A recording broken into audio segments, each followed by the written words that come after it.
नमस्कार, you news से आपका संजय करनवाल। बड़ी खबर, कुछ बड़ी तस्वीरें आपके सामने लाए हैं। अपडेट। ब्लॉक चुनाव को लेकर समाजवादी पार्टी ने गाजियाबाद की सभी तहसील पर प्रदर्शन किया है। भारी मात्रा में समाजवादी पार्टी के कार्यकर्ता तहसील पर एकत्रित हुए और तहसील पर जमकर नारेबाजी करी है। ब्लॉक प्रमुख चुनाव को लेकर प्रदर्शन किया गया है। गाजियाबाद की सभी तहसील पर समाजवादी पार्टी के कार्यकर्ता पहुंचे हैं और जमकर नारेबाजी करी है। समाजवादी पार्टी के महानगर अध्यक्ष राहुल चौधरी ने कहा कि उन्हें प्रदर्शन करने से रोका जा रहा था, जिसके बाद भी उन्होंने प्रदर्शन किया है।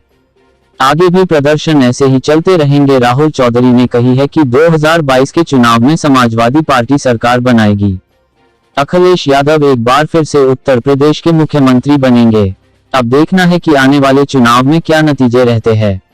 गाजियाबाद से पत्रकार सद्दाम हुसैन की रिपोर्ट, यू न्यूज RTV लाइव।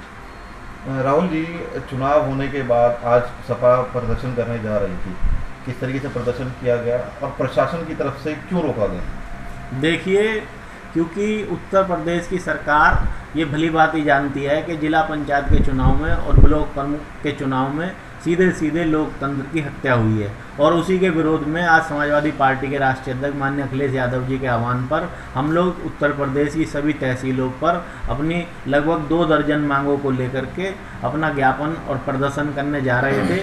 मगर कल शाम से ही पुलिस ने सब हमारे कार्यकर्ताओं के, नेताओं के घरों पर दबिश दी और उन्हें वहां जाने से, धरने में जाने से रोका गया।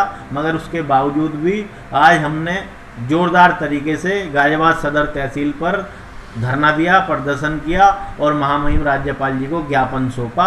और ज्ञापन इसलिए सौंपा कि सब पूरी जनता ने देखा, जब जिला पंचायत का चुनाव हुआ और जिला पंचायत के सदस्य सबसे ज़्यादा समाजवादी पार्टी और राष्ट्रीय लोकदल के जीते, लगभग 1000 से ज़्यादा सदस्य हमारे जीते। और जब जिला पंचायत अध्यक्ष का चुनाव तय हुआ तो उसके बाद भारतीय जनता पार्टी ने सभी जिलों में इस तरीके की प्लानिंग करी कि कहीं प्रस्तावक को किडनैप कर लिया, कहीं जो किसी का पर्चा छीन लिया। आपने गाजियाबाद में भी देखा किस तरीके से हमारे प्रस्तावक को, अनुमोदक को होटल कैंटीन में बंधक बना करके रखा, उसे धमकाया, उसे जान से, उसके जान माल की सुरक्षा की हवाला देते हुए उसे वहाँ जाने से रोका गया और यहाँ पर निर्विरोध चुनाव कराया गया। आपने बगल के जिलों में भी देखा, आपने बागपत में देखा होगा, मतलब एक फर्जी तरीके से एक महिला आई और वो दूसरी महिला जो कई सौ किलोमीटर दूर बैठी थी, जिसने आवेदन किया था, वो उसका नाम वापसी करके ले गई और जिला प्रशासन ने उससे ये नहीं देखा, उसकी ID चेक नहीं करी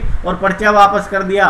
वो तो जब वहाँ की जनता और सब लोग रोड पे आ गए और जो महिला प्रत्याशी थी उसने अपना वहाँ से लाइव चलाया तो मजबूरन वहाँ पर जिला प्रशासन को बैकफुट पर आना पड़ा और उन्होंने कहा नहीं नहीं वो गलती हुई है। उन्होंने अपनी गलती मानी। ये भी उत्तर प्रदेश में सबने देखा और मैं समझता हूँ जितना उत्पीड़न भारतीय जनता पार्टी की सरकार में महिलाओं का हुआ है, जबकि 2017 में जब ये चुनाव में थे तो इन्होंने अपने घोषणा पत्र में सबसे ज़्यादा महिलाओं की सुरक्षा की बात करी और मैं समझता हूँ आज सबसे ज़्यादा असुरक्षित अगर कोई है तो वो उत्तर प्रदेश में हमारी महिलाएं हैं, हमारी बहनें हैं।